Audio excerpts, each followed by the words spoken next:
So, yun mga guys, for today's video is may isi-share ako sa inyo kung paano natin maipalipad ang ating DJI Neo na drone.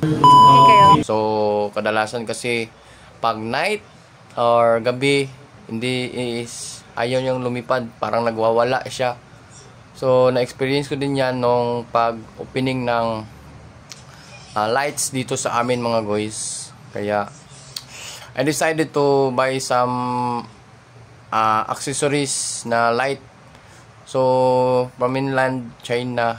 So, nag-order ako sa online mga guys. Ito yung dumating.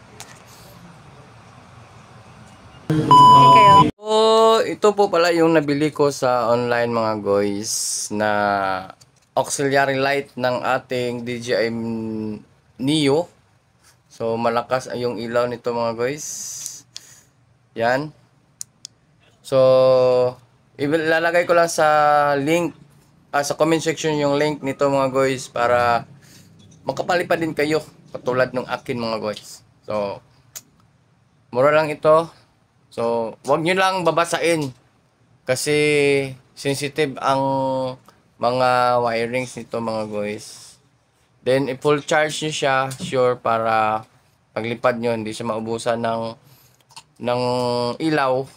Baka paglipad nyo doon sa taas na naubusan sa ng ilaw, baka struggle yung inyong drone. Okay?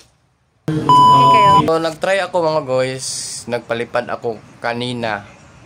Stable naman siya. Kaso, the problem is siya mapalipad ng mataas talaga kasi marami kasing puno dito sa amin. Kaya hindi ko mapalipad ng malayo. So, tapos yung pa-up niya ng control sa app, ayaw niyang tumaas. Kasi yung sensor niya is nagpo-focus lang siya kung ano yung nakikita sa baba. No, siguro ganun yung what. So, tingnan nyo lang mga guys, i-insert ko dito. So, ito yung lipad pala ng drone ko mga guys sa DJI Neo. Let's go!